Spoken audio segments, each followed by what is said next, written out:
Ako po si Miss Winnie at ito ang ating kwento. Walang yaka, Pedro? Talagang nagawa mo pa akong pagtaksilan? Ano, nagsawa ka na sa akin? Porke nasa malayo ka? Akala mo magagawa mo ng lahat ng gusto mo?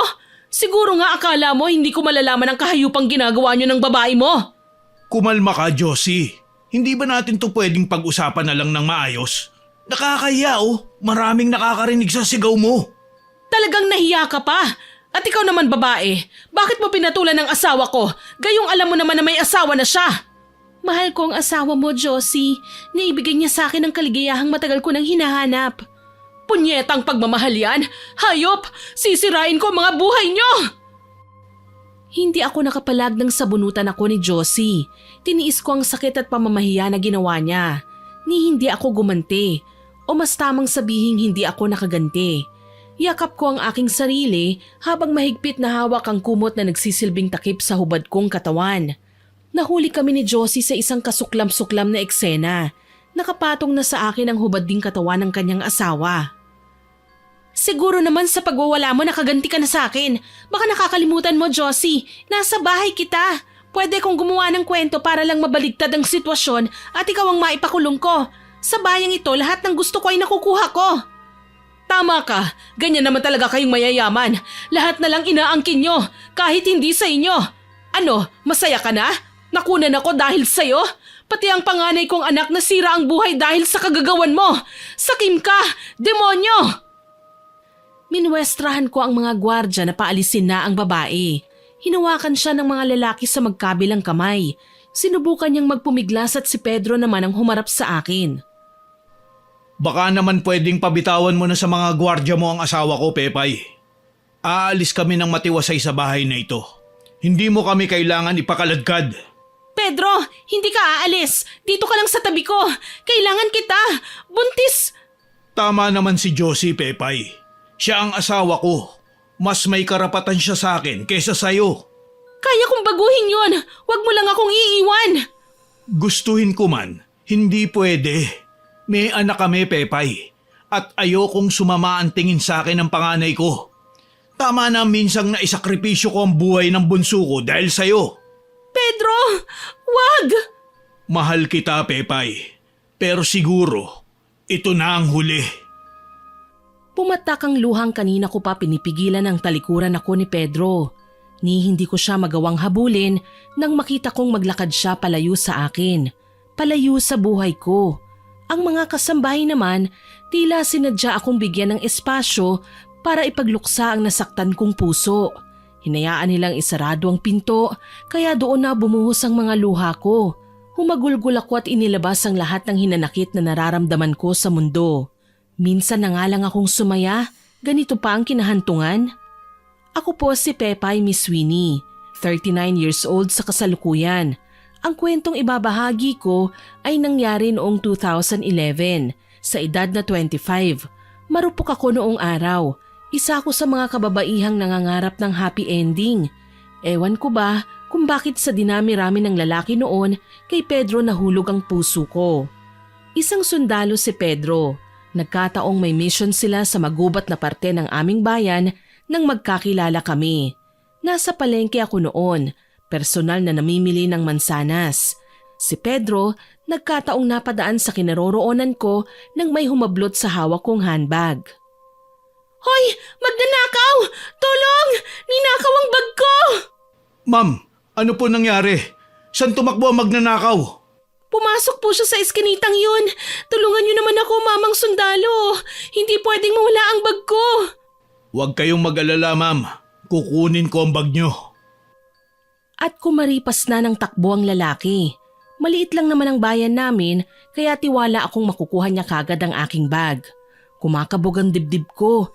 Nasa loob ng bag ko ang aking cellphone, ang wallet ko kung saan naroon ang aking mahahalagang identification cards at credit cards. Maya-maya pa, bumalik na ang lalaki at bitbit na ang aking bag. Hinihingal ang lalaki at pawisan pero imbis na mandiri sa nakikita, tila ba nagustuhan ko pa ang makita siyang basa. Naku, maraming salamat mamang sundalo. Importante kasi ang laman nito eh. Isang karangalan ang makatulong sa inyo, Binibini. Ako nga pala si Pedro. Ikaw, Anong pangalan mo? Ako si Pepay. At dun na nagsimula ang lahat. Maganda ang samahan namin ni Pedro. Maginoo, mabait at malambing siya. Nagkamabutihan kami ng lalaki. Hindi ko siya magawang baliwalain dahil unang pagkikita pa lang namin, humanga na ako sa kanya. May gusto sana akong ipagtapat sa'yo, Pepay. Ano yun? Mahal kita, pero may asawa ko. Hindi ko na nga alam kung anong gagawin ko eh. Gusto ko sanang pigilan, kaso nahihirapan ako. Pareho lang naman tayo, Pedro. Mahal din kita at naisip ko malayo naman ang asawa mo sa lugar na ito. Hindi naman siguro masama kung pagbigyan muna natin ang ating mga sarili sa maikling panahon. Hindi ako maghahabol. Pangako, ang importante sa akin ay ang ngayon. Paliligayahin kita, Pepay. Niyakap ko ng mahigpit si Pedro. Alam kong bawal, pero hindi ko magawang pigilan ang sarili ko na ipakita sa kanya ang aking nararamdaman. Alam kong marami ang huhusga sa akin, Miss Winnie, pero pinagbigyan ko ang sarili kong lumigaya. Minahal ko si Pedro. Ginawa namin ang lahat ng bagay na dapat ay ginagawa lang ng mag-asawa. Nagpakasasa kami hanggang sa pareho na kaming malunod sa matindi naming emosyon. Ang pagmamahal sa bawat isa, lumalim at hindi na namin kayang iahon ang aming mga sarili. Akala ko wala nang katapusan ang kasiyahan na aming nararamdaman. Pero nahuli kami ng kanyang asawa. Halos hindi kasi umuuwi si Pedro sa bahay nila. Sa akin na siya lagi nananatili. Hindi naman namin napaghandaan ang pagsugod ni Josie sa bahay ko. Nagkagulo kami. Nagkumprontahan na umabot sa puntong kinailangan mamili ni Pedro. Mangyak-ngyak akong nagmakaawa sa kanya, kaso pinili niya si Josie. Kaya heto ako ngayon, halos tapusin ang buhay ko dahil sa sobrang kalungkutan.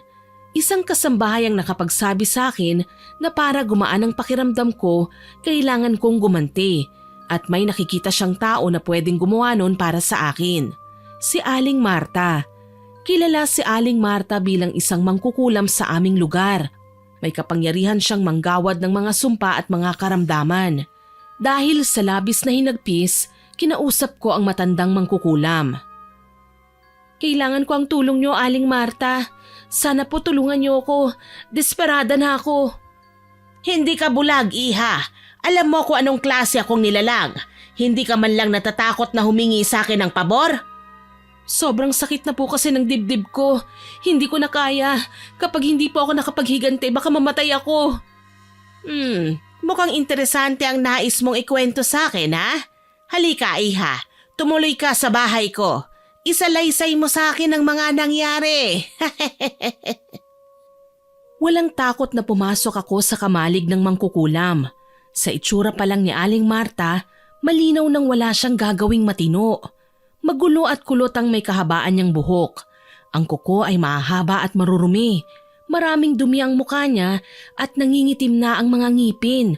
Gayunpaman, tinatagan ko ang aking loob. Nagkalat sa loob ng kamalig niya ang iba't ibang potion.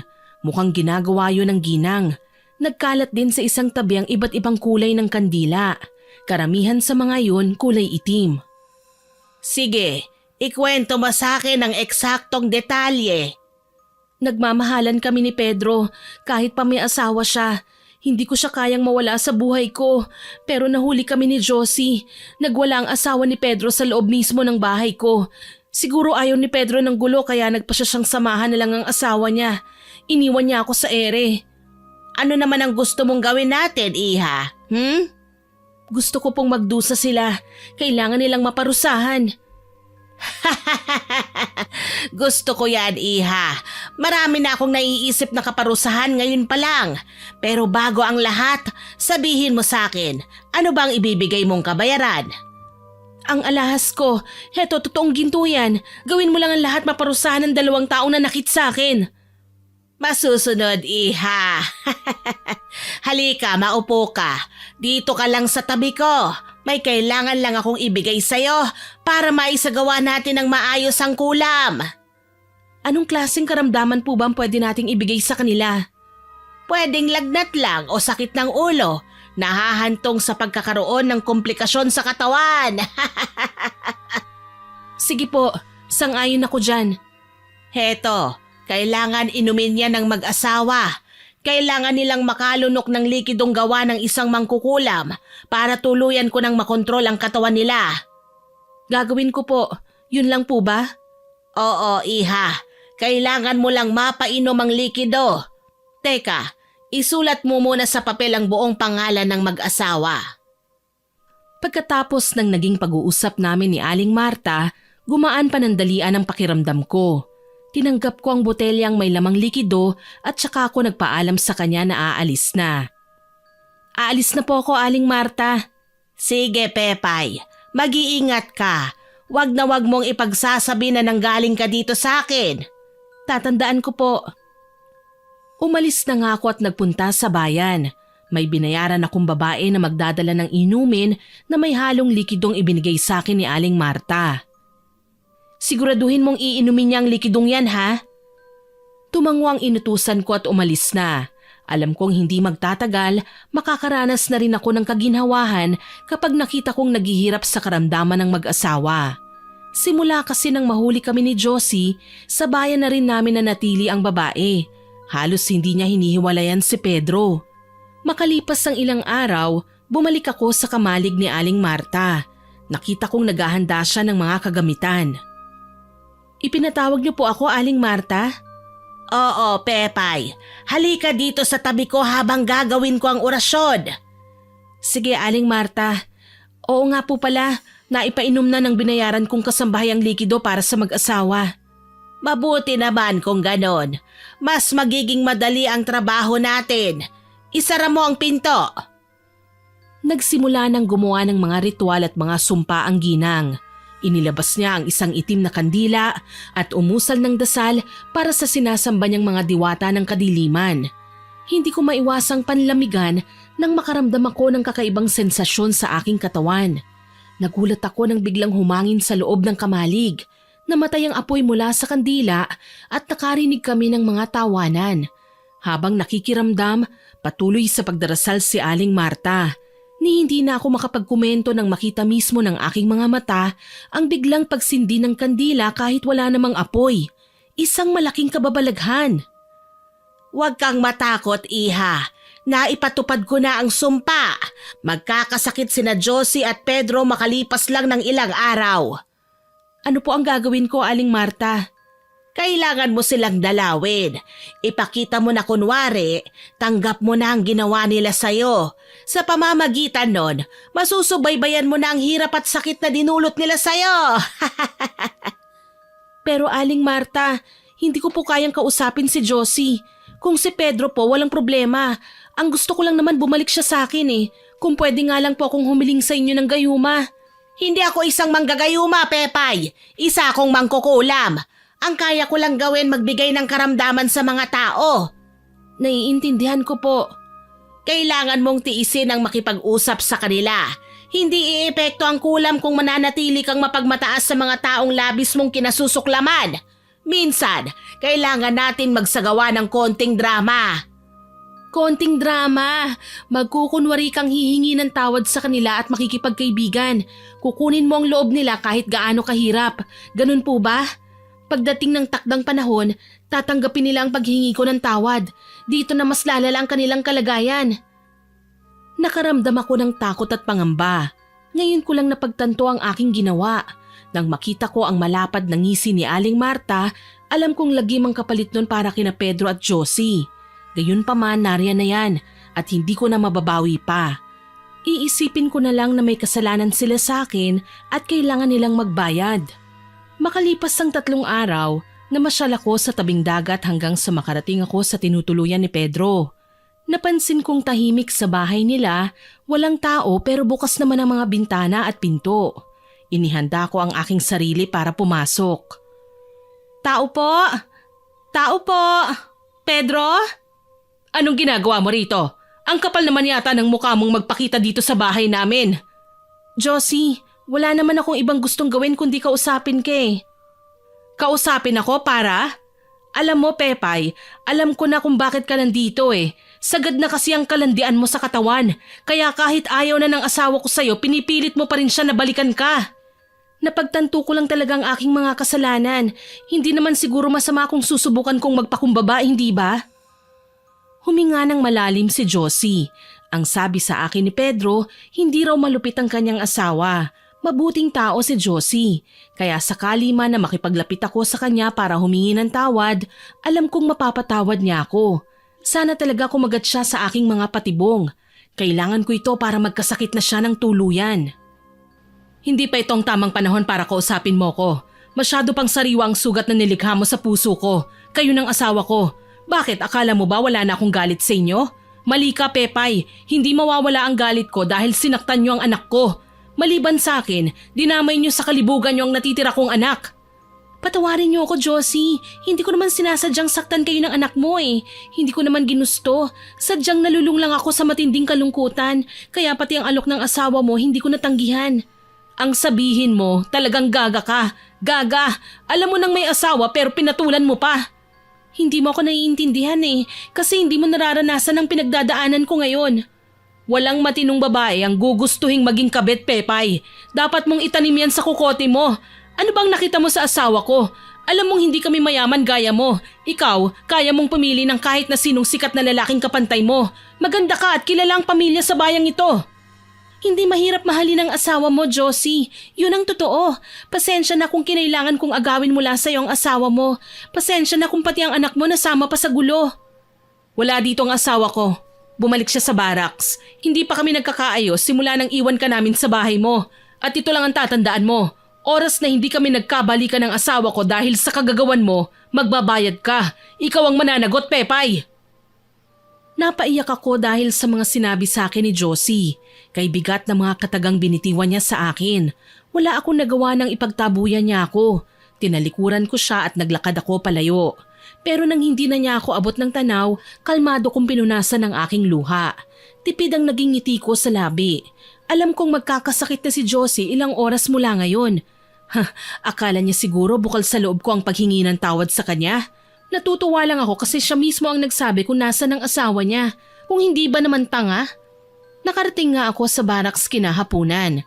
Nadatnan ko si Pedro na nag-aayos ng kanyang suot na uniforme. Pedro? Pepay, anong ginagawa mo rito? Gusto sana kitang makausap, Pedro. Si Josie ang nagsabi sa akin na nandito ka sa barracks. Hindi ka na dapat nagpunta dito. Ginugulo mo lang kasi ang isipan ko. Sana, hinayaan mo na akong makalayo sa'yo. Naririnig mo ba yung sinasabi mo, Pedro? Mahal kita. Alam ko din na mahal mo ko.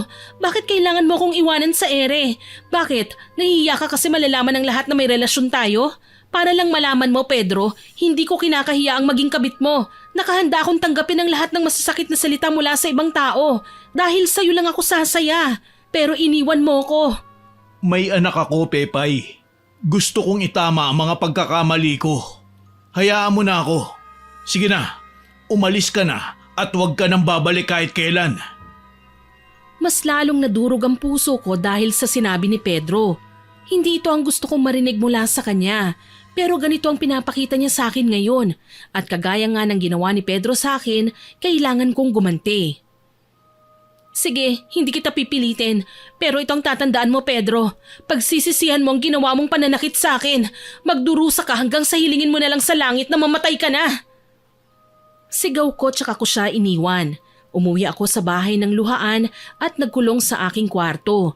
Ni ayaw kong makipag-usap kahit kanino, maski sa mga magulang ko. Dahil sa ginawa kong pakikipag-usap sa mag-asawa, naging epektibo ang kulam na pinagkaloob ng mangkukulam na si Aling Marta sa kanila. Nagkasakit sina Pedro at Josie ng malubha. Nakaramdam kagad sila ng kakaibang sintomas, kagaya ng mataas na lagnat, pagsusuka at pagkahilo. Hindi ma-diagnose ang kanilang sakit ng mga espesyalista, ni hindi sila gumagaling sa mga niresetang gamot.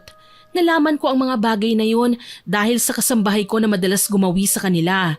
Minsan, muli akong dumalaw sa mag-asawa. Nagulat ako sa bilis ng pagkakahulog ng kalusugan nila. Parehong mapuputla, payat at nangangalumata ang mag-asawa. Josie? Pedro? Anong nangyari sa inyo? Pepay, huwag ngayon. Parehong masama ang katawan namin ni Josie. Kaya hindi ka namin mapapatulan ngayon. Pakiusap, ayoko ng gulo. Huwag kang mag-alala. Hindi naman ako naparito para makipag-away eh. Alam kong may naging nakaraan tayo, Pedro. At alam kong may kasalanan ako sa asawa mo. Pero kayo lang naman ang madalas kong makasama dito eh. Kayo ang nakakausap ko kaya sana hayaan niyo akong dalawin kayo. Dapat hindi ka na nagpunta dito. Kumukulo ang dugo ko kapag nakikita kita. Pasensya na, Josie. Pero nakikita ko na kailangan nyo ngayon ng tulong. Hindi ko kayang ipagkait sa inyo ang bagay na yon. Sana hayaan nyo ako makatulong man lang sa inyo. Sa totoo lang, pwede na akong maging best actress sa galing kong magpanggap. Kailangan ko kasing magtagumpay sa misyon ko na pahirapan ng mag-asawa. Hindi naman kagad malalang sakit ang binigay ko sa kanila. Simpleng lagnat lang na sa katagalan hindi na nila maiwawala pa sa katawan nila. Hanggang sa manghina na sila at hindi nagaganahang kumain. Kahit labag yun sa aking kalooban, inalagaan ko ang dalawang may sakit. Habang ginagawa yun, panay ang dasal ko na sana mamatay na sila. Habang tumatagal, nagiging maayos naman ang pakikitungo sa akin ni Josie. Halata lang na ayaw niyang maiwan sa isang lugar kasama ko. Isang araw, nangyari nga ang pinakaiiwasan niyang mangyari. Nasa CR si Pedro kaya naiwan kaming dalawa sa kwarto. Pinupunasan ko ang mukha niya ng basang bimpo. Josie, galit ka pa ba sa akin? Ang totoo nababawasan ang galit ko sa iyo, Pepay. Pero yung tiwala ko, hindi ko magagawang ibigay sa iyo yun.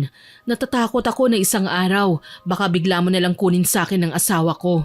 Hindi mo maiintindihan yun ngayon kasi hindi ka pa nagkakapamilya.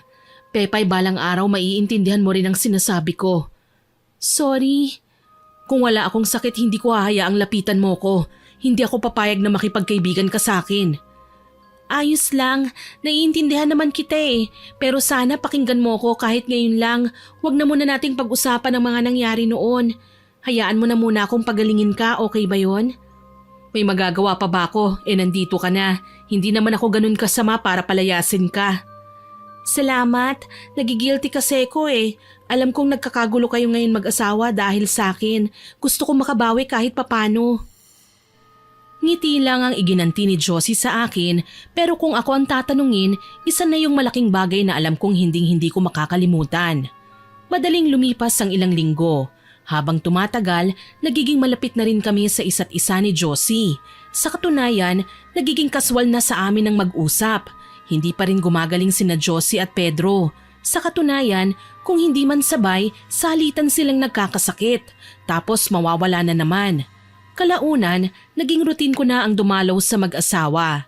Nakasanayan ko na ang magpaluto ng masarap na ulam mula sa aking mga kasambahay para dalhin sa kanila. Magandang araw, Josie. Pepay, anong ginagawa mo rito? Halika, pasok. May dala akong pagkain para sa inyo. Heto, sana magustuhan nyo. Adobo at sinigang na hipon. Nako, nag-abala ka pa. May naghahatid naman ng pagkain sa amin dito araw-araw. Okay lang, Josie. Maliit na bagay lang naman tong ginagawa ko eh. O paano, ipaghahain na kita? O sige, tikman natin. Ipinaghain ko ng pagkain si Josie. Inilatag ko sa mesa ang mga plato at ang ulam. Nakita kong dumampot ng plato at kutsara si Josie. Umabot siya ng ulam at natigilan ako nang makitang nahihirapan siya. Tila ba bigat na bigat siya sa pagsandok ng sabaw. Tutulungan na kita, Josie. Sige, Pepay. Salamat ha.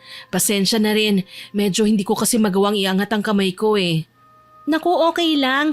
Halika, baka gusto mo, subuan na lang din kita. Nakakahiya naman, wag na, Pepay. Kaya ko namang dahan-dahanin eh. Pinagmasdan ko si Josie na hirap sa pagsubo ng pagkain. Tila ba hinaplos ng awa ang puso ko nang makitang pati sa pagsubo ay halos hindi niya maabot ang kutsara. Tahimik kong pinunasan ng dapat sana ipapatak ko ng luha at magalang na hiningi ang kutsara. Ako na, Josie. Huwag kang mag-alala, wala lang to sa akin ha. Nahihiya kasi ko, Pepay eh. Naaalala ko ang lahat ng mga masasakit na salitang sinabi ko sa'yo. Pakiramdam ko wala akong karapatang humingi ng tulong sa'yo. Malaki ang kasalanan ko sa'yo, Josie. Kaya sana wag mo nang isipin na nahihiya ka. Kung tutuusin, walang kapatawaran ng ginawa ko. Nagkasala ka, Pepay. Pero alam kong nagbabago ka na. Nakikita ko naman eh. Alam kong nagsisisi ka sa mga nagawa mo. Sino ba naman ako para wag ka din patawarin, hindi ba? Kaagad na tumulo ang luha sa aking mga mata. Kumakabog din ng malakas ang aking dibdib. Ewan ko ba, Miss Winnie, nakukonsensya ako. Hindi ko na matiis ang sakit na nakikita kong nahihirapan si Josie. Napansin niya na umiiyak ako kaya naman napatingin siya sa akin. Pepay, anong problema? Bakit ka umiiyak? Pasensya na, hindi ko lang maatim na pagmasdan ka sa ganyang kalagayan. Marami din akong naging pagkakamali noon, Pepay. Siguro kinakarma na ako ngayon. Malupit ang mga magulang ko. Hindi ako kailanman nakatikim ng pagmamahal nila. Tanging si Pedro lang ang nagpakita sa akin noon. Kaya nang malaman kong may relasyon kayo, gumuho ang mundo ko. Alam mo kasi, Pepay, ako man ay anak din ng kabit. Hindi legal ang pagsasama nila papa at mama. Nagulo ang buhay ko dahil mismo sa kagagawan nila. Hindi rin pala madali ang pinagdaanan mo. Ayokong magaya ang pamilya ko sa nangyari sa mga magulang ko. Bandang huli sila rin ang nagtrayduran. Nawalan sila ng pagmamahal sa isa't isa. Naghiwalay din sila? Ang mama ko na kabit, ipinagpalit din ang papa ko sa isa pa niyang kabit. Nakakatawa hindi ba? Parang pinaglaruan lang kami. Kaya siguro sa aming anak gumaganti ang karma. Hindi mo naman kasalanan ang kasalanan ng mga magulang mo, Josie. Ngumiti muli sa akin si Josie. Kahit pa nga ano pang kasamaan ng mga magulang niya ang ikwento niya sa akin, alam kong labas siya doon. Mabuti siyang tao at nagsisisi ako na nagawa ko siyang ahasin. Sa paglipas ng mga araw, unti-unti ko nang natutunang kalimutan si Pedro. Alam ko naman na wala na rin akong mapapala kung ipagpipilitan ko pa ang sarili ko sa kanya. Napakarami kong na-realize na dapat sana ay hindi ko ginawa. Sa totoo lang, nahihiya na akong malaman na may kasalanan ako sa ibang tao. Masyado akong nagpakababa at hindi na iniisip ang sasabihin ng iba. Kaya naman nang mapagtanto ko ang aking mga pagkakamali, nagpasya akong puntahan si Aling Marta. Kumusta, iha? Napadalaw ka? May kailangan po sana ako sa inyo eh. Tungkol saan? Siguro magpapasalamat ka sa akin dahil naging matagumpay ang pagkulam natin sa mga nanakit sa'yo, ano? Nagtagumpay nga po kayo, pero hindi ako kailanman naging masaya. Abay, bakit naman? Hindi ba't yan ang gusto mo, ang makagante? Tama po kayo, Aling Marta, pero habang tumatagal, napagtatanto ko na ako naman ang may kasalanan, na hindi ko sila dapat ginagantihan dahil ako naman talaga ang gumawa ng mga bagay na dahilan kung bakit nila ako sinaktan. Mukhang hindi ko gusto ang patutunguhan ng pag-uusap na ito, ah. Aling Marta, makinig naman po kayo sa akin. Binayaran ko kayo para saktan ng mag-asawa. Ngayon kaya ko rin kayong bayaran para itigil ang kulam na ibinigay niyo sa kanila. Makinig ka, Pepay. Ang sumpa ay hindi na maaalis. Kahit ilang libo pang ibayad mo sa akin, walang magbabago. Pero pwede mo silang tulungan na gumaling at mapawalang bisa ang sumpa kung gagawin mo ang mga batas ng itim na mahika. Kahit ano gagawin ko, gumaling lang po ang mga kaibigan ko, Aling Marta. Sigurado ka ba? Mahirap ang bawat batas na kailangan mong isakatuparan, iha. Baka sa simula pa lang sumuko ka na. Wala naman pong mawawala kung susubukan ko eh. Ano po bang mga kondisyon na mapapawalang bisa ang kulam? Una, kailangan mong mag-alay ng isang buhay na tao. Kailangan mo na mag-alay sa harap ng altar ko. Ang taong ito ay dapat isang inosente at walang kasalanan. Kung isa siyang birhen, mas mabuti. Ikalawa, kailangan mong magpakasal sa aking rebultong Diyos-Diyosan. Oo, tama ang narinig mo. Kailangan mong makipag-isang dibdib sa aking Panginoon bilang respeto. Ikatlo, iaalay mo sa kanya ang una niyong anak. Nababaliw ka na ba, Aling Marta? Paano kami magkakaanak ng rebulto? At mabubuntis pa talaga ako? Parang imposible naman yata yun. Huwag mong kutsain ang kapangyarihan ng sinasamba kong Panginoon. Hindi mo pa alam kung ano ang mga kaya niyang gawin. Mukhang imposible naman kaming magkaanak ng rebulto, kaya sige papayag ako. Kailangan mong ialay ang iyong unang anak dahil siya ang gagamitin ko para sa mga ritual ng kadiliman. Ano, kaya mo ba? Sige, kakayanin ko. Matapos ang pag-uusap naming yun ni Aling Marta, nagpunta ako sa isang lugar kung saan kailangan kong maghanap ng iaalay kong tao. Sa madilim na bahagi ng plaza. Ilang sandali pa akong naghintay hanggang sa may namataan akong isang nursing student na babae. Inihanda ko ang sarili. Nang mapalapit siya sa kinapaparadahan ng aking kotse, inilabas ko kagad ang pamalo. Papaluin ko na sa ulo ang babae nang mapaatras ako. Mali itong ginagawa ko eh. Bakit kailangan kong pumatay? Bakit kailangang may isakripisyo na buhay? Noon ko lang napagtantong mahirap nga ang pinagagawa sa akin ni Aling Marta. May halong kademonyuhan. Tuloy, umuwi akong walang dalang biktima. Sa kamalig niya ako dumiretso para ipaliwanag na hindi ko kaya. Napansin ko, kalokohan lang yata ang gusto niyong gawin ko, Aling Marta. Ano, tutulungan niyo ba ako o hindi? Tanga ka talaga, Pepay. Pagkakataon mo na yon. Bakit hindi mo pa ginawa? Kasi nga ang gusto ko magbago na. Kita niyo naman po na miserable na ang nagawa ko sa mag-asawa. Dadagdagan ko pa ba? Hindi ba dapat bumabawi ako sa kanila? Ikaw ang babalikan ng kulam, Pepay. Dapat alam mo yan. Hindi kailanman nangyari na pwedeng iatras ang kulam mula sa isinumpa. Nakahanda po akong pagdusahan ng mga kasalanan ko, Aling Marta. Kaya sige, ilipat niyo sa akin ng sumpa. Alisin niyo na ang nasa katawan nila Josie at Pedro. Hindi na nag-aksaya ng oras si Aling Marta. Inilabas niya ang may kalakihang itim na kandila na ang katawagan sa amin ay perdon. Ito ang malaking kandila na ginagamit sa pagsasagawa ng ritual. Sinindihan ito ni Aling Marta at umusal siya ng mga orasyon. Alisin, alisin, sumpang ibinahagi. Alisin, alisin, ilipat sa nahuhumaling. Aling Marta, napakalamig po. Para akong nakaharap sa ref. Shh! Tumahimik ka. Huwag mong kalilimutan na ikaw ang may kagustuhan na mangyari ang bagay na ito, kaya kailangan mong magtiis. Binigo mo ko, Pepay. Akala ko pa naman matibay ang loob mo. Sadyang nabulag po ako ng matinding galit ko ng mga sandaling yon. Hindi ko man lang naisip na pwedeng magkabati pa pala kami nila Josie at mapapatawad pa niya ako sa mga ginawa ko. Ano ba nang mangyari sa'yo? Wag na wag mo akong sisisihin. Naiintindihan ko, Aling Marta. Masama na ang pakiramdam ko nang umuwi ako sa bahay. Pakiramdam ko, masakit ang buong katawan ko. Pati sa paghakbang ay hirap na ako. Ilang beses pa akong naihisa sa lawal dahil tila pati sa tawag ng kalikasan ay hindi ko na magawang kontrolin ang paglabas nito. Diyos ko, hindi ko akalain na ganito pala kalala ang nararanasan ng mag-asawang pinakulam ko. Dapat lang to sa akin. Malungkot kong bulong at nahiga sa kama. Pabiling-biling lang ako hanggang sa makarinig ako ng tawag mula sa ibaba ng bahay. Isa sa mga kasambahayang lumapit at sinabi sa akin na may bisita raw ako. Hindi ko naman inaasahan na si Josie pala ang magiging panauhin ko. Nang makita ko siya, natuwa ako kahit papaano. Naging malusog na ulit ang katawan ni Josie. Nanumbalik na ulit ang kulay ng kanyang muka. Nagkalaman na ang kanyang katawan.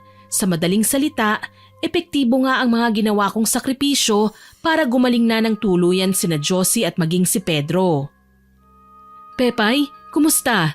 Pasensya na kung dinalaw kita rito sa bahay mo Ilang araw ka na kasing hindi napapagawi sa amin Pasensya na Josie Hindi ako nakapasyal sa inyo kasi nagkasakit ako Ayun nga ang sinabi sa akin ng mga kasambahay mo. Kaya nga nagpumilit na lang ako makapasok Baka lang kailangan mo ng tulong. Nakakahiya naman. Okay lang naman ako Okay ka dyan, namumutla ka nga. Pepay, pasensya na kung dumalaw kami sa'yo. Naku, wala yun. Ako nga itong dapat na nahihiya sa inyo kasi naabala ko pa kayo. Off-duty ko ngayon kaya sinamahan ko si Josie na samahan ka. Salamat nga pala sa inyo Hindi ko makakalimutan na pinagsilbihan mo ko at inasikaso nung may sakit ako. Ngayon oras ko naman para gumanti ng kabutihan. Naku, hindi naman na sana talaga kailangan Isang gamot lang ang katapat ng trangkasong ito, mawawala rin kagad. Kahit anong tanggi ko, talagang nagpupumilit si Josie na asikasuhin ako. Sinubuan pa niya ako at binihisan ng damit. Pinainom niya ako ng gamot at hinayaang magpahinga. Medyo gumaan na rin ang pakiramdam ko nang magising. Bumangon ako at hinanap si Josie. Josie? Oh, bakit mukha kang nangihina? Saka namumutla ka, Pepay. May sakit ka ba? Hindi ko nga alam Huwag mo nang isipin to, baka pagod lang. Magpahinga ka muna. Alam kong inaantok ka dahil nakainom ka ng gamot, hindi ba? Salamat Josie. Wala yon, magkaibigan na tayo, hindi na tayo magkaaway. Ang magkaibigan, nagtutulungan, nagdadamayan. Mas lalo kasi akong nagigilty Feeling ko napakalaki pa ng porsyentong kukumplitohin ko para siguradong mapatawad niyo ko. Hayan ka na naman eh. Bakit ba kailangan mong isipin ulit ang bagay na yan? Alam mo na naman na nagkapatawaran na tayo, hindi ba? Pero Josie, may kasalanan pa rin ako sa inyo eh. May nagawa kong hindi maganda na siguradong ikagagalit mo. Ano ba yon? Ipinaliwanag ko ang naging paglapit ko sa mangkukulam na si Aling Marta. Ang mga ginawa ko para maisakatuparan ang aming paghihiganti. Nakalaunan, hindi ko na nagugustuhan. Habang tumatagal kasi, nakikilala ko na si Josie.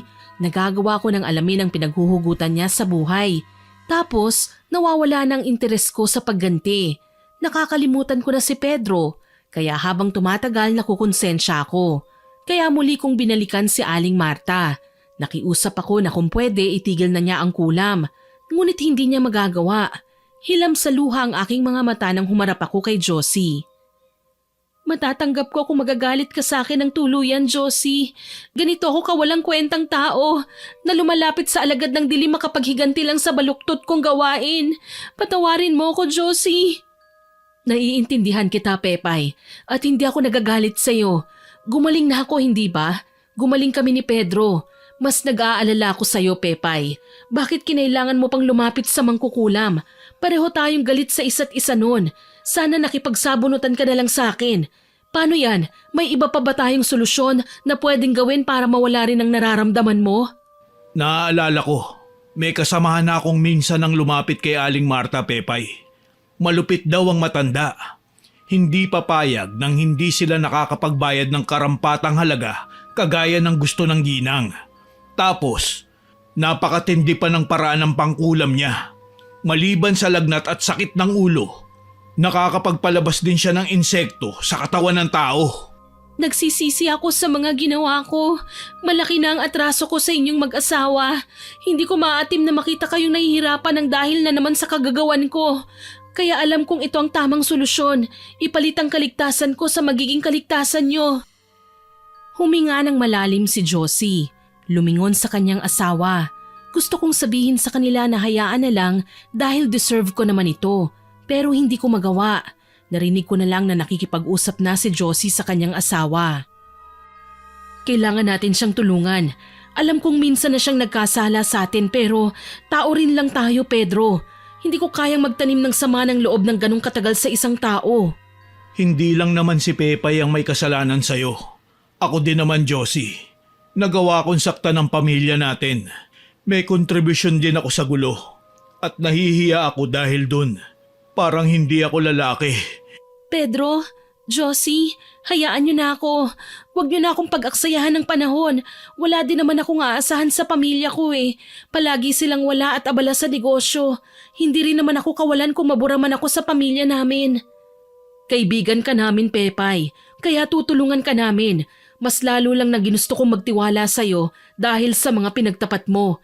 Hindi ka natakot at nahiya na ipaliwanag ang mga nagawa mo. Dahil dyan, tutulungan ka naming hanapan ng solusyon. Hindi ka galit sa akin? Wala nang mangyayari kung magagalit pa ako. Kita mo naman, magaling na kami ni Pedro at dahil din yun sa'yo. Nakahanap nga ang mag-asawa ng paraan na madala ako sa kamalig ni Aling Marta. Hindi ko na kasi kayang maglakad ng mag-isa. Tuluyan nang nahulog ang kalusugan ko. Kasing putla ako ng papel. Namayat at nangingitim ang paligid ng mga mata. Ni hindi ko na gustong kumain at hirap na rin akong magbanyo. May tao sa loob ng kamalig pero mukhang abala kaya kailangan pa naming bumati mula sa labas ng bahay. Ako na munang magtatao po, Pedro. Mag-iingat ka, mahal. Oo naman. Lumapit si Josie sa may pinto ng kamalig. Magalang na nagtao po. Ilang sandali pa, lumapit si Aling Marta. Nanlilisik ang kanyang mga mata nang tumingin siya sa akin. Pepay, bakit dinala mo sa tahanan ko ang mga biktima? Hindi mo sila dapat na sinama rito. Teka lang po, Aling Marta. Kailangan namin kayong makausap. Alisin niyo ang kulam na nasa katawan ni Pepay. Ha? Anong akala niyo sa akin, tanga? Hindi ko magagawa yan. Dahil sa akin naman lilipat ang kulam at 10 beses yung malupit kesa sa naranasan niyo. Maawa naman po kayo sa kaibigan namin. Maawa? Hindi nga siya naawa nang dumulog siya dito para ipakulam kayo eh. Alam na po namin yun. Ipinagtapat na po ni Pepay sa amin ang lahat. Pero hindi naman ibig sabihin nun, pwede nyo na siyang saktan dahil lang sa ayaw nyong tanggapin ang karma. Maawa naman po kayo. Ang sabi niya, sobra pa ang binayad niya sa ginawa ninyo. Baka naman may kuonting remedyo kayo para dito. Wala akong may tutulong sa inyo. Kaya sana wag niyo na akong guguluhin kung ayaw niyong kayong tatlo mismo ang kulamin ko. Aling Marta, wag. Maawa po kayo sa mga kaibigan ko. Wala naman silang kasalanan eh. Hayaan niyo na lang po ako na magdusa.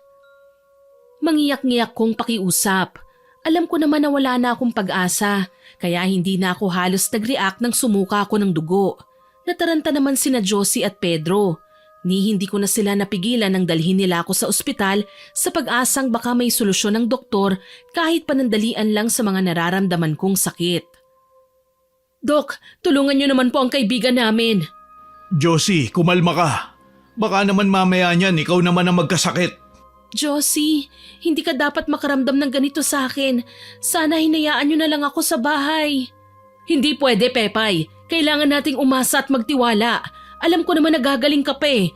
Kailangan lang muna natin ng pansamantalang gamot. Inasikaso kami ng doktor pagdating sa ospital. Kahit papaano, may niresetang gamot na pinainom nila kagad sa akin. Ilang sandali pa, nakaramdam ako ng pagkaantok. Nagising akong nasa kamalig ni Aling Marta. Taka kong balikwas ng bangon at nilibot ng tingin ng paligid. Nakita ko ang nagkalat na mga kagamitan ni Aling Marta sa pangkukulam.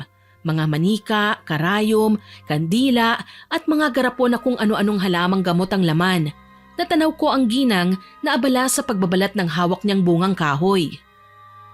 Gising ka na pala. Bumangon ka na riyan nang makapag-usap tayo ng maayos. Nasa ospital lang ako kanina. Paanong nagkita na naman tayo dito ngayon? Kaya kong kontrolin ang panaginip mo. Kasalanan mo kasi ito eh.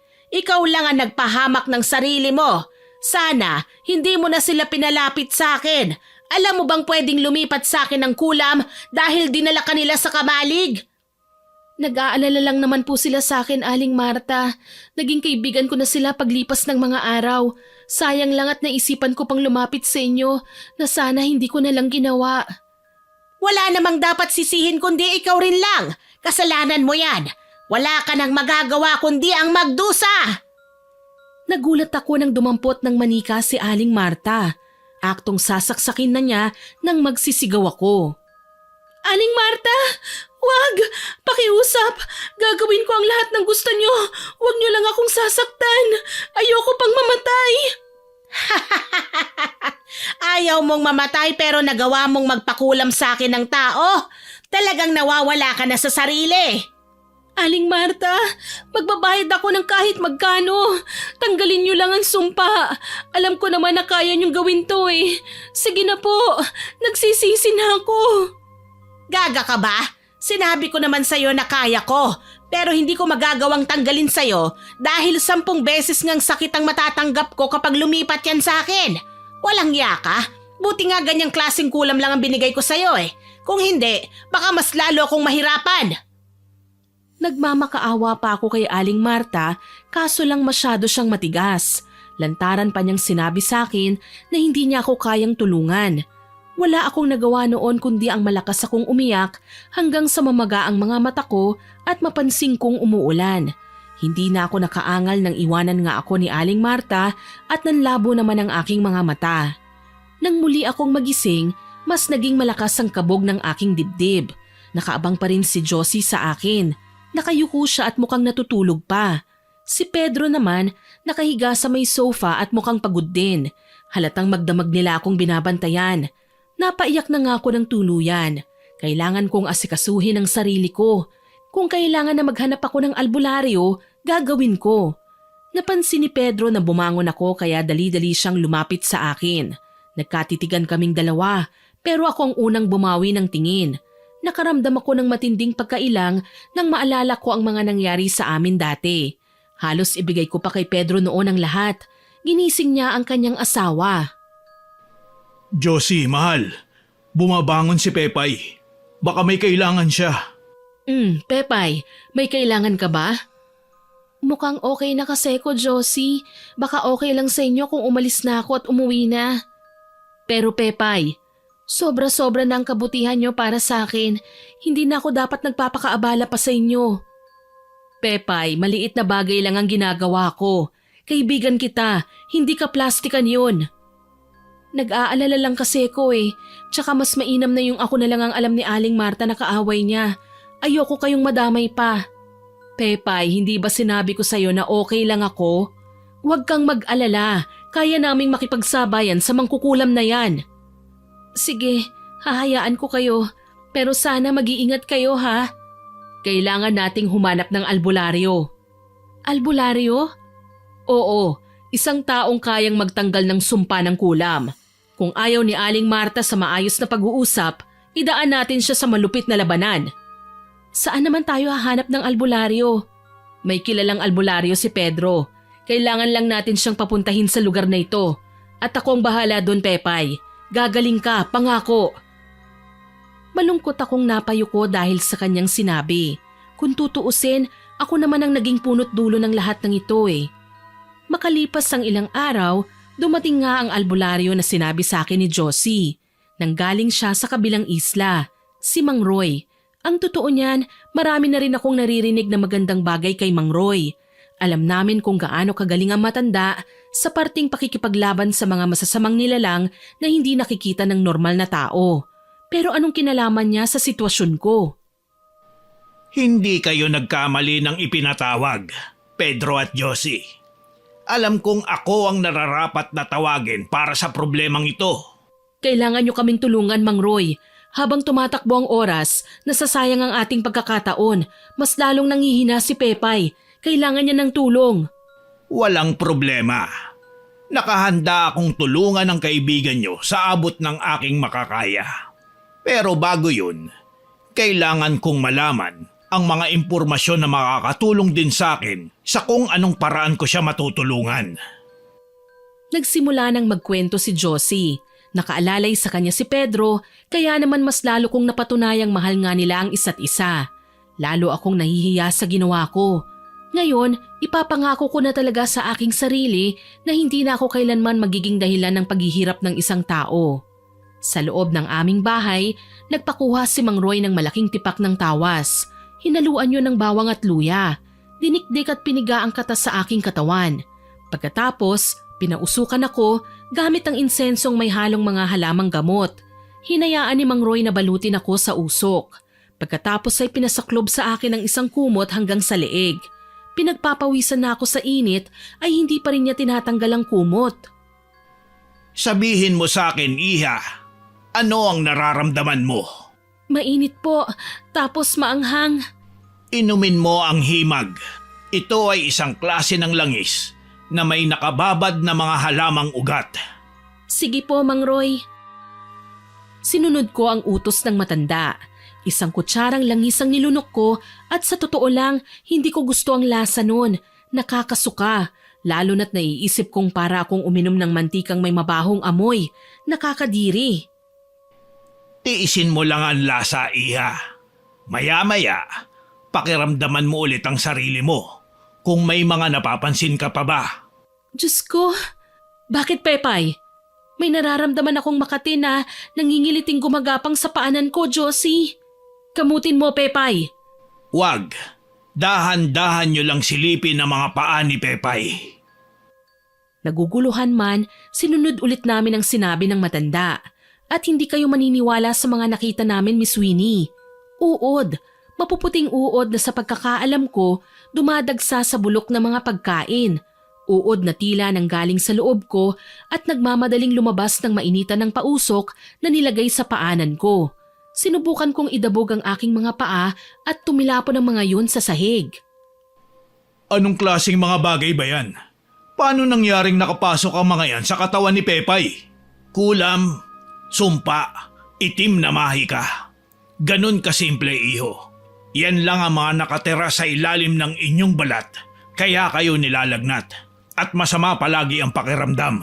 Maagap lang itong si Pepay at nagawa niyang ipalipat sa kanyang sumpa. Kaso lang, ngayong natanggal na ito sa katawan niya, siguradong babalik ito sa tunay na pinagmulan.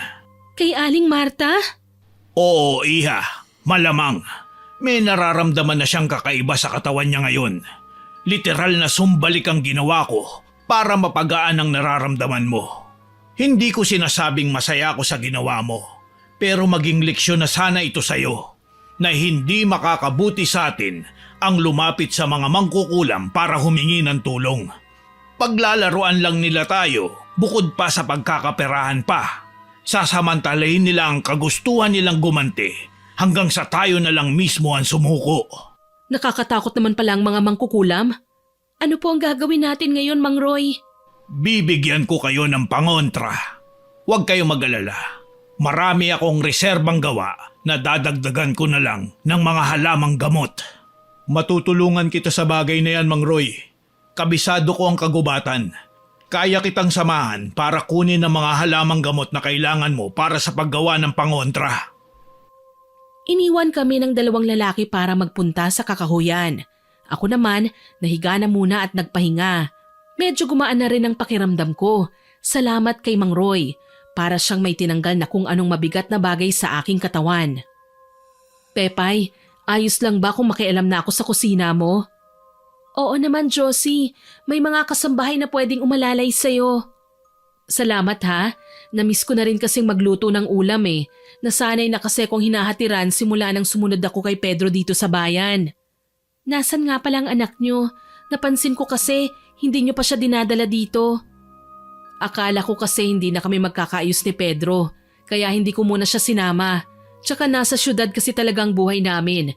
Napilitan lang ako magpunta dito sa bayan nang mabalitaan ko mula sa mga kasamahan ni Pedro na may babae raw siyang kinababaliwan. Alam kong ayaw mo nang marinig ang paulit-ulit kong paghingi sa'yo ng sorry, pero nakukonsensya talaga ako sa ginawa ko.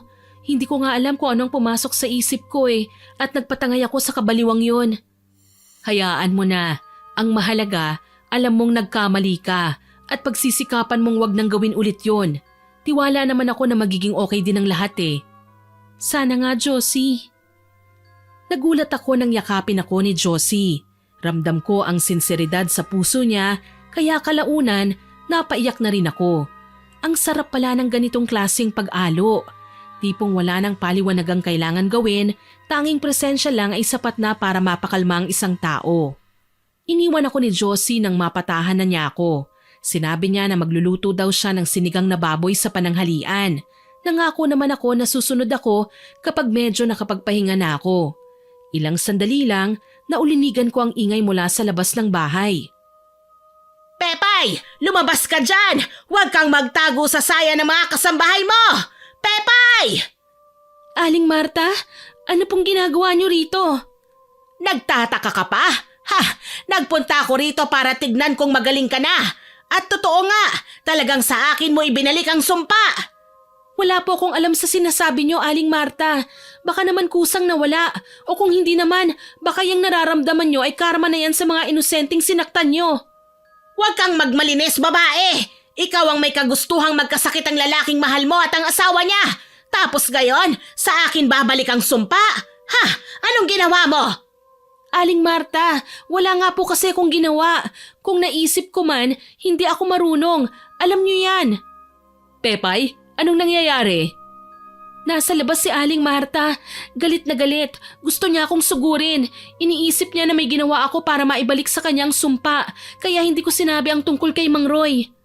Tama lang naman ang ginawa mo. Mas mabuti na yung wala siyang alam para hindi siya makapaghanda. Masusugod siya ni Mang Roy nang wala siyang panlaban. Nagsawa din naman kalaunan si Aling Marta sa pagwawala. Pero binantaan niya ako. Oras na makahanap daw siya ng pagkakataon, papatayin niya ako. Totoong natakot ako doon, Miss Winnie. Alam ko na kasi kung ano ang mga kaya niyang gawin, tapos malalaman kong balak niya akong saktan. Kung kailan gusto ko nang magbago, ay tsaka pa ako magkakaproblema. Mabuti na lang, bumalik din makalipas ng ilang oras sina Mang Roy at Pedro. May dala silang mga halamang gamot na pagkatapos naming kumain, ay pinagkaabalahan niyang dikdikin at ilagay sa mga espasyong bilog ng bracelet. Maliban sa pulseras na ito, bibigyan kita ng medalyon, Iha. Proteksyon mo laban sa iba pang masasamang elemento. Ang mga mangkukulam kasi, may kakayahang mangutos ng ibang elemento kapag hindi siya nakakalapit sa kanyang biktima. Halimbawa, mga paniki, mga sigbin. Kaya niyang utusan ng mga ito para atakihin ka kung hindi ka niya kayang lapitan. Sila ang mananakit sa'yo kapalit ng kung anong pwedeng ibigay sa kanila na mangkukulam. Pero ang hiling ko lang, sana'y gamitin mo sa kabutihan ng medalyon. Isa itong anting-anting iya. Nangangako po ako, Mang Roy. Iingatan ko ang medalyong ito at hindi ihihiwalay sa leeg ko. Hindi ko kayo iiwan hanggang hindi napupuksa ang mangkukulam. Siguradong mamayang gabi, aatake ang mga alagad niya. Diyos ko, sana po ay protektahan niyo kami.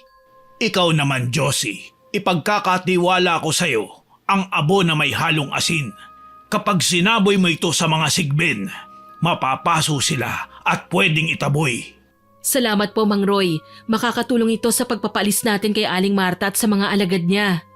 Ikaw naman, Pedro, kailangan mong paliguan ng langis at banal na tubig ang mga bala ng iyong baril.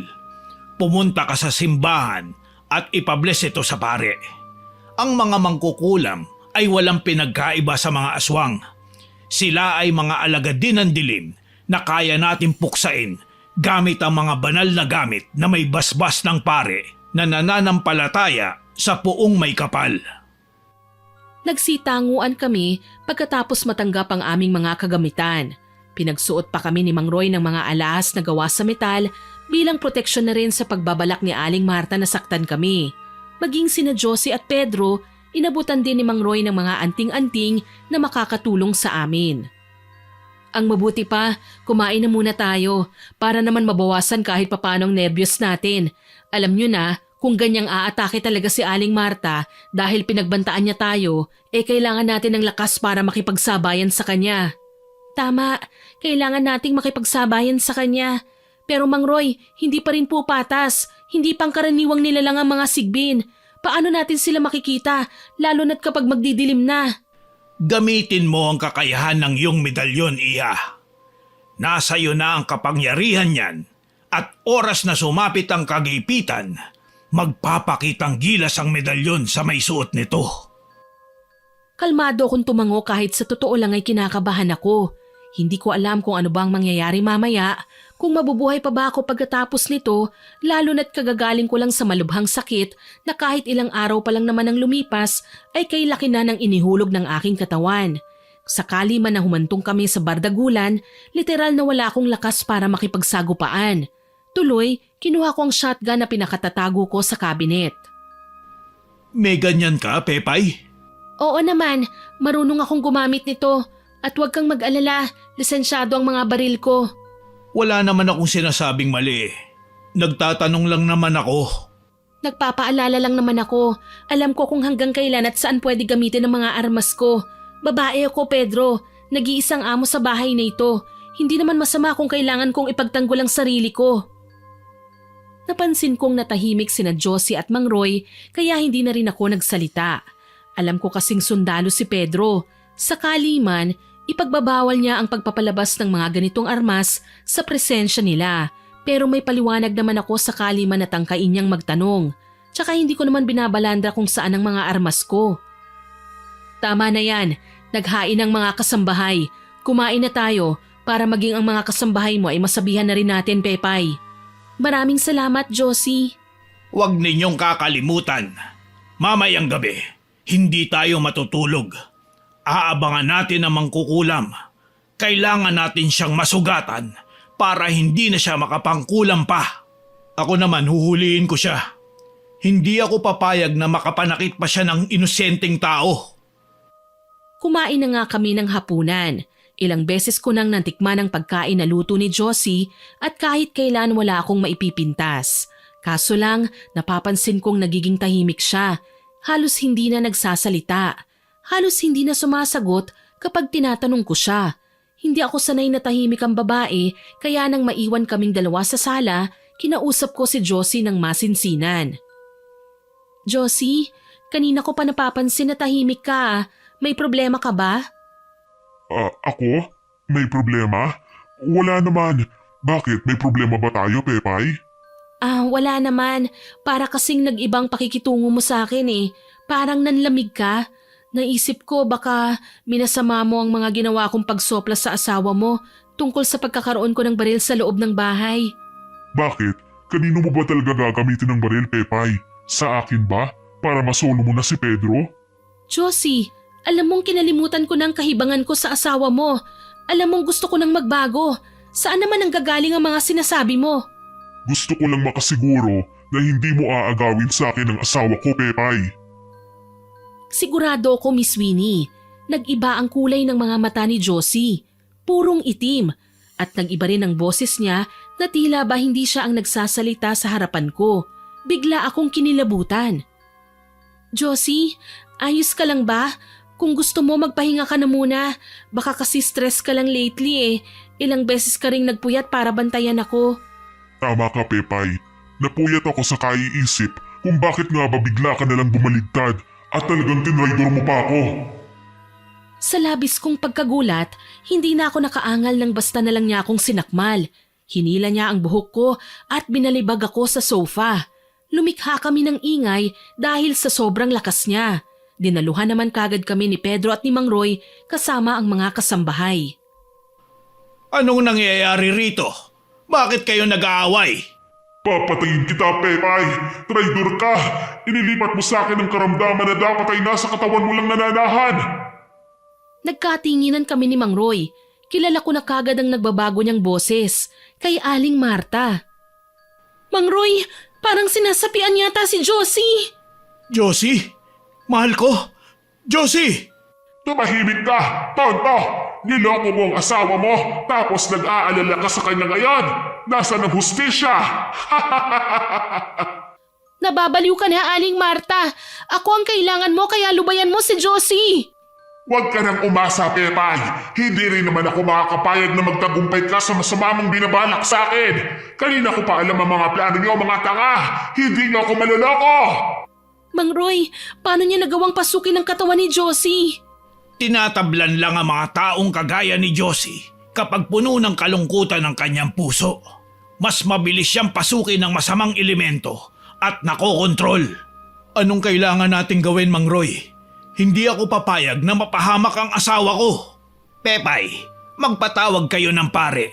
Hindi ko makakaya ang labang ito nang walang kasamang alagad ng banal na Panginoon. Sige po, Mang Roy. Gagawin ko kagad. Sumunod ako sa sinabi ni Mang Roy. Dalawa sa mga kasambahay ko ang pinadalhan ko ng sulat para ihatid sa kura paroko ng aming bayan. Nagpasama din ako ng gwardya para sakali man na maisipan din ni Aling Marta na hadlangan ang ginagawa namin kahit papaano ay may magtatanggol man lang sa mga inutusan ko. Kailangan na nilang masundo si Father ngayon din. Nakapagpadala na po ako ng sulat para sa pari. Pedro, pasensya na ha. Kailangan muna nating igapos ang asawa mo dahil baka tangayin ni Marta ang katawan niya. Ayokong maghanap pa tayo ng mahabang oras dahil ang mga masasamang nilalang palaging may napagtataguan. Wala na bang ibang paraan, Mang Roy? Hindi ko kayang makitang nahihirapan si Josie. Pedro, hayaan mo na si Mang Roy. Tama ang sinasabi niya. Hindi ko pa kontrolado ang katawan ko. Kailangan niyong makinig sa kanya. Kapag hindi niyo ako iginapos, makakapanakit ako. Labanan mo, Josie. Pakiusap. Mas malakas siya sa akin. Hindi ko siya mapigilan. Ah! Awang-awa ako sa sinapit ni Josie. Tuloy, lalo kong sinisisi ang sarili ko dahil sa mga nangyari. Gusto ko nang kitlin ang sarili kong buhay para matapos na ang paghihirap ng lahat. Naalala ko ang mga huling araw na nagkasama kami ni Aling Marta na maayos pa siyang makitungo sa akin. Ang sabi niya, may 3 paraan para mahinto na ang sumpa sa katawan ng mag-asawa. Ngayon, kaya madaling nakapasok si Aling Marta sa katawan ni Josie ay dahil may koneksyon pa siya sa kanila. Kabado akong nag-sign of the cross at nagdasal. Alam kong mahirap, pero kailangan kong maging matapang. Kinuha ko ang aking notebook kung saan nakasulat ang Psalm 23, ang The Lord is my shepherd. Binasa ko ito ng maraming beses sa harapan ni Josie. Napansin kong mas lalo siyang nagwala at nangangalit ang kanyang bagang.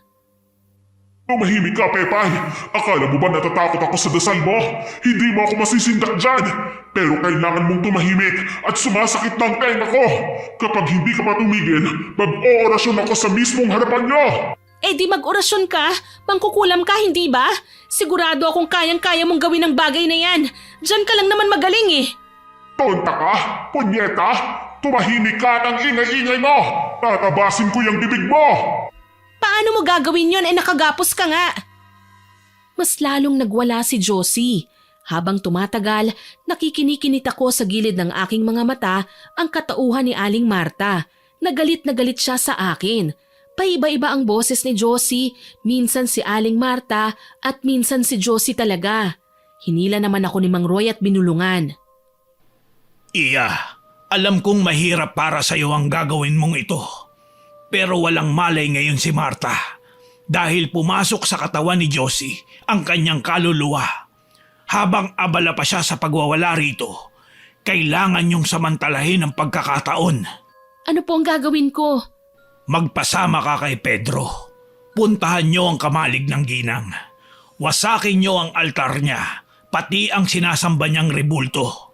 Kailangan niyo sunugin at sirain lahat ng mga bagay na pwede niyang gamitin laban sa pangungulam. Papayag ka bang sumama sa akin, Pedro? Oo, gagawin ko para kay Josie. Kung gayon, humayo na kayo at mag-iingat. Huwag kayong basta susugod nang hindi pa ninyo nasisecure ang paligid. Sige po, Mang Roy. Noon din, umalis kami ng bahay na hindi na muna nagpaalam kay Josie. Habang palayo ng palayo, naririnig pa namin ang matinis niyang halakhak na animo kinukutsa kami. Tapos maya-maya, bigla naman magagalit. Malungkot akong sumakay sa sakyan na ginagamit ni Pedro. Sa katunayan, napansin yata ni Pedro ang pananahimik ko kaya hindi ako nakaiwas nang bigla siyang magtanong. Pepay, ayos ka lang ba? Hindi ko lang maiwasang malungkot, Pedro. Ang laki ng naging kasalanan ko. Oo, at minahal kita noon. Nabulag ako sa mga pinakita mo sa akin na mabuting asal. Naramdaman ko na minahal mo naman ako. Pero nang makita ko ang sitwasyon ni Josie ngayon, alam kong tinatago niya lang ang lungkot. Kasalanan ko kung bakit siya nagkaganito. Nagpadala ako sa sama ng loob ko na minsan, ginusto kong patayin na lang kayo. Pero nagsisisi na ako, Pedro.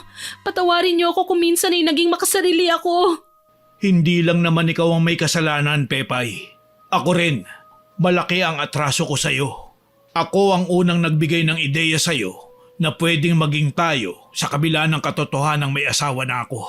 Patawarin mo sana ako sa mga nagawa ko sa'yo. Alam mo ba kung bakit minsan na akong nagpumilit sa'yo na balikan ako? Kasi nabuntis ako, Pedro. Hindi ko malaman kung anong gagawin ko noon. Pero pinili mo si Josie. Lugmok na lugmok ako. Kaso wala akong magawa. Siya ang legal. Samantalang ako, babae mo lang sa tabi-tabi. Bakit hindi mo sinabi? Nasaan ang sanggol? Bakit hindi ko nakitang lumaki ang tiyan mo? Dala ng labis na kalungkutan na apektuhan siya, Pedro. Nalaglag ang sanggol nang hindi ko sinasadya, kaya halos mabaliw ako. Siya na lang sana ang natitirang alaala ko sa'yo pero kinuha pa ng tadhana. Kaya ako nagawang lumapit kay Aling Marta. Kung ano-anong inuutos niya sa akin, lahat ng yun ginawa ko. Diyos ko. Ang tanga ko, hindi ba? Tapos parte ng pagkulam ni Aling Marta sa inyo ay kailangan kong makipagbati kahit labag sa aking kalooban. Oo, plano lang namin na lumapit sa iyo noon para maitanim ang kulam. Pero nakilala ko ng husto ang asawa mo at napagtanto kong hindi naman siya masamang tao. Kaya nagsimula na akong questionin kung tama bang ginagawa ko. Nang mga sandaling yun, nagsimula na kayong magkasakit ng malubha. Dala ng konsensya ko, kaya ako ang nag-alaga sa inyo. Nang hindi ko nakayanin, kinausap ko na si Aling Marta. Sinabi ko sa kanya na iatras ng sumpa. Pero pinaliwanagan niya ako na hindi niya mababawi ang sumpa oras na maigawad niya na ito. Ano naman ang ginawa mo? Nakiusap ako sa kanya. Umasa ako na baka may iba pang paraan sa kung anong pwede kong gawin. Binigyan niya ako ng 3 kondisyon. Kapag napagtagumpayan ko raw ang mga yon, malaya na ako.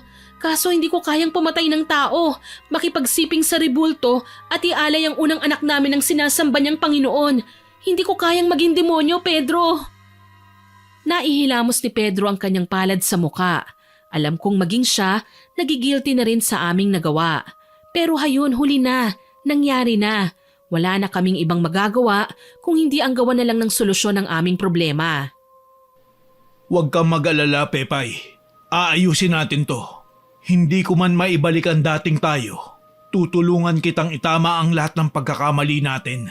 Sa pagkakataong ito, hindi kita iiwan. Tayong dalawa ang nagsimula nito. Tayong dalawa rin ang tatapos. At niyakap niya ako ng mahigpit kaya napahagulgol ako sa kanyang mga bisig. Kalaunan, dumating din kami sa kamalig ni Aling Marta. Tahimik ang paligid. Gayunpaman, ayokong makampante. May mga bagay akong napagtanto nang dahan-dahan kaming lumapit doon. Tila ba may mga matang nakatingin sa amin? Hayaan mo kung mauna. Bibigyan kita ng signal kapag sa tingin ko safe ka nang pumasok. Sige, hihintayin ko ang hudyat mo. Nararamdaman ko ang presensya ng mga taksil sa aking tahanan. Ano, hindi ba kayo papasok? Alam kong papunta kayo rito kaya iniwan ko muna ang katawan ni Josie. Hinang-hina na ngayon ang kawhawang babae.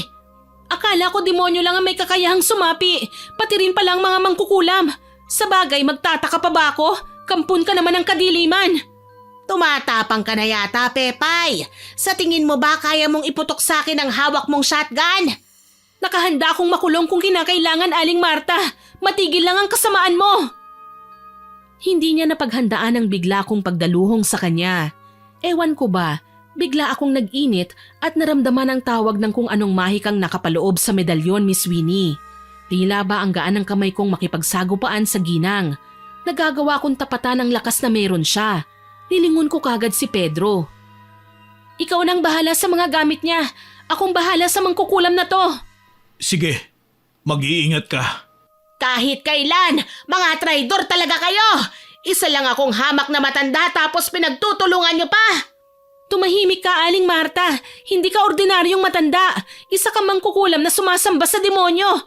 Hindi mo na ako masisindak. Tatalunin kita at ibabalik sa impyernong pinanggalingan mo. Sinapok ko siya na ikinatulig ng kanyang muka. Bumaling ang pisngi niya sa kaliwa at muli ko na naman siyang binigwasan. Tumilapon si Aling Marta pero hindi naman bumagsak.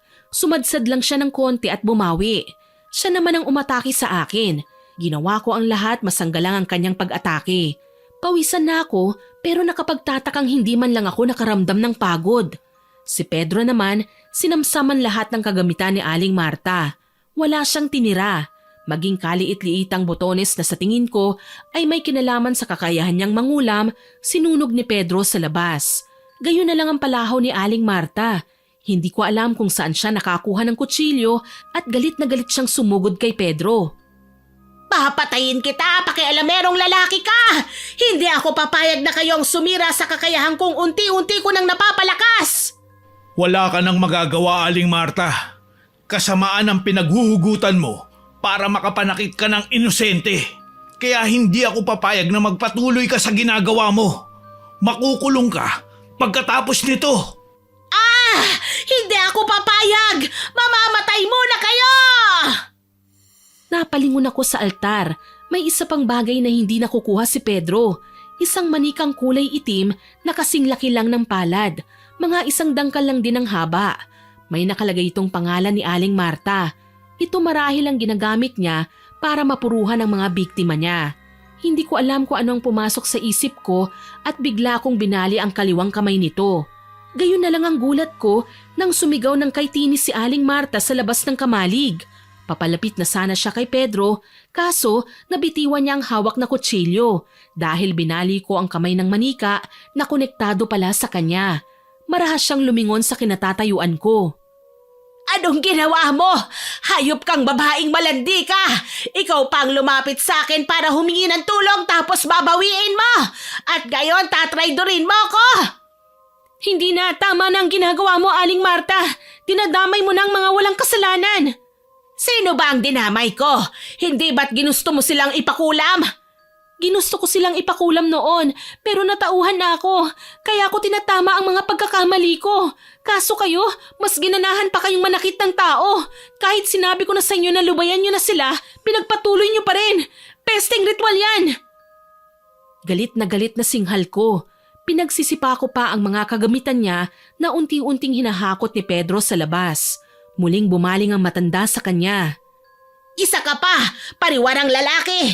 Kasalanan mo kung bakit nag-aaway ang mga babae. Dahil akala mo, ikaw ang makapagpapaligaya sa kanila.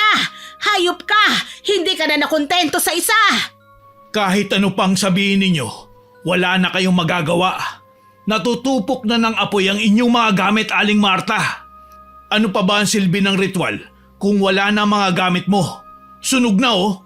At alam ko, mababaliw ka na pagkatapos nito. Ang mga biktima mong namatay sa pangungulam mo, tiyak na babalikan ka. Tigilan niyo na to, Aling Marta. Wala na tayong magagawa. Para naman sa ikabubuti niyo ang ginagawa namin ito eh. Nagwala at umiyak si Aling Marta, pero hindi na namin siya pinansin. Iniwan na namin siya dahil naniniwala akong tapos na ang misyon namin. Kaso lang, hindi ko akalaing lalapit siya, dala ang kutsilyo at sasaksakin ako sa likod. Napaigik ako sa sakit, sabay pagkuha ni Pedro ng kanyang baril. Tila slow-mo lang ang nakita ko ng barilin niya ang matanda. Tinamaan ang ginang sa ulo, kaya patay siya kagad. Pepay, may sugat ka. Kailangan mong madala sa ospital. Pedro, hayaan mo na ako. Malaki ang nagawa kong kasalanan at nagsisisi ako. Siguro, ito na ang kabayaran ko. Huwag mong isisi lahat sa sarili mo. May kasalanan din naman ako. Kumapit ka lang. Dadalhin kita sa ospital. Hindi ko na nga namalayan na habang bumabiyahe ay nahihilo na ako. Nagising na lang ako na nasa ospital na at ginagamot ng mga doktor. Namataan ko pa si Pedro na halos pakiusapan ng lahat ng doktor, asikasuhin lang ako kagad. Muli akong nawalan ng malay. Sa muling pagdilat ng aking mga mata, tumambad sa akin si Josie.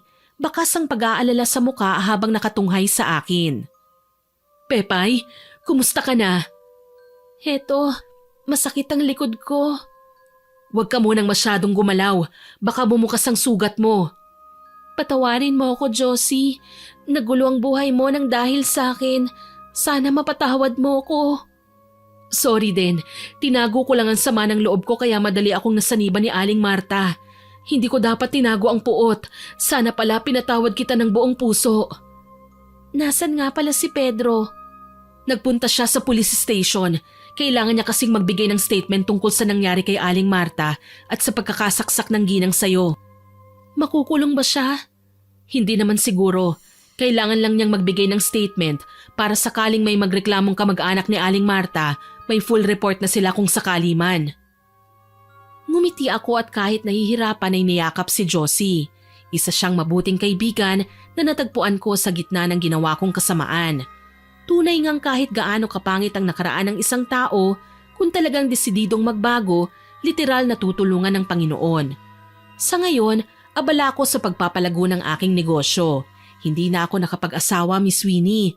Sina Pedro at Josie naman, regular akong dinadalaw sa bayan at kung minsan, ako naman ang pumapasyal sa kanila. Sumikat naman si Mang Roy dala ng kabayanihang ginawa niya sa amin. Marami na ring dumadalaw sa bahay kapag alam nilang naroon ang kaibigan naming albularyo. Si Aling Marta naman, palagi ko pa ring pinagdarasal. Sana lang kahit nasa kabilang buhay na siya, matutunan man lang niyang patawarin ang sarili niya at pagsisihan ang lahat ng kanyang ginawa. Hanggang dito na lamang po. More power po sa inyong channel at God bless. Sana po ay nagustuhan niyo ang aking ibinahaging kwento. Pero bago ko po tapusin ito, hindi ito makukumpleto nang walang shoutout sa masusugid nating listeners. Shoutout po kay Rosemary Lagunsad, kay Starshine Park, kay Jocelyn Granada, kay Jen Alikaykay, kay Perlita Menjola, kay Red Villamor, kay Aljon Adolacion, kay Austin Ocampo. Hello din po kay Jeannie Safor, kay Merly Lasaraga, kay Lynn Salvidar, kay Leanne Reyes, kay Emily and Jeff Aseo from Riyadh, kay Ednaling Cotingho at kay CJ Cotingho.